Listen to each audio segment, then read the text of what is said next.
Benvinguts a una nova edició del Som-Elac, el programa d'entrevistes de televisió de l'Hospitalet.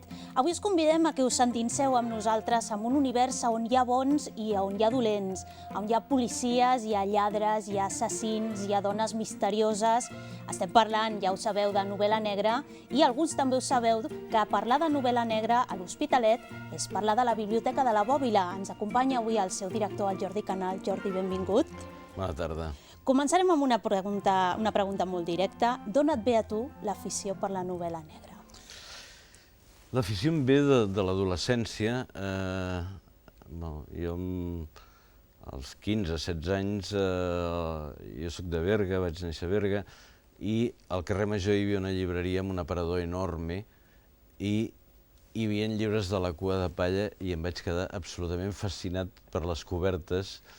I amb la setmanada me'n vaig anar corrent a comprar-me un llibre d'aquests que em va entusiasmar i a partir d'aquí vaig començar a llegir novel·la negra. Recordes quin era aquest primer llibre? Sí, perfectament. Era Un assassinat noi de l'Alan Hunter, un autor anglès, i era una novel·la que anava de gent jove que els caps de setmana agafaven les seves motos i se n'anaven a escoltar jazz, fumaven canutos. Això a l'adolescència, per tant a començaments dels 70, era una cosa absolutament moderna.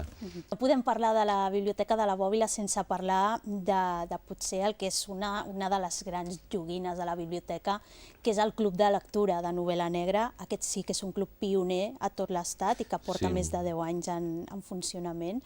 Jo no sé si recordes com va ser la primera sessió d'aquest Club de Lectura.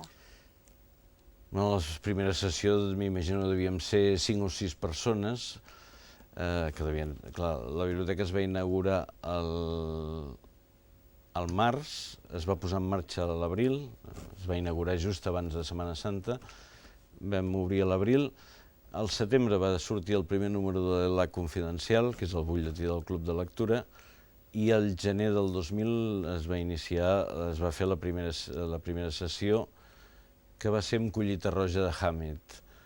Vam pensar que per començar havíem de començar amb una novel·la iniciàtica, la novel·la del fundador de la novel·la negra i una mica la seva primera novel·la llarga. Érem poca gent, va costar una mica d'arreglar-lo i en canvi, clar, ara portem 15 anys de club de lectura i el que en aquell moment era pràcticament una novetat, ara sí que a l'estat espanyol n'hi pot haver 15 o 20 de clubs de lectura de novel·la negra. I arriba el moment de posar a prova les teves habilitats, Jordi, perquè sabem que hi ha molts usuaris de la biblioteca que venen a la Bòbila a demanar-te consell a l'hora d'escollir el seu llibre. Nosaltres avui volem jugar una miqueta als detectius també i mirar d'esbrinar a veure en quins criteris tu recomanes un llibre o un altre en funció del lector potencial. Però d'això s'encarregarà el nostre company, el Rubén Blas, que ja ve cap aquí. Hola, Eli. Hola, Rubén. Hola, Jordi. Doncs ja t'han explicat, no? Que tenim aquesta secció que li hem dit lector busca llibre, vale?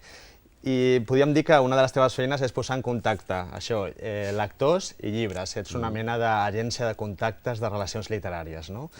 Aleshores, en aquesta secció de lector busca llibre, llegirem la descripció, uns missatges d'un lector on es descriu i diu quina és la novel·la que vol i tu has de donar la recomanació per a aquesta persona en especial. Molt bé. O sigui que, si et sembla, ho ambientem amb música, amb jazz, com no? I comencem. El primer missatge. Persona seriosa. Busco una relació estable i duradora. Desitjo trobar una saga de detectius que no em decebi i mantingui el nivell a cada llibre. Jo recomanaria la sèrie del Bernie Roder... de Bernie...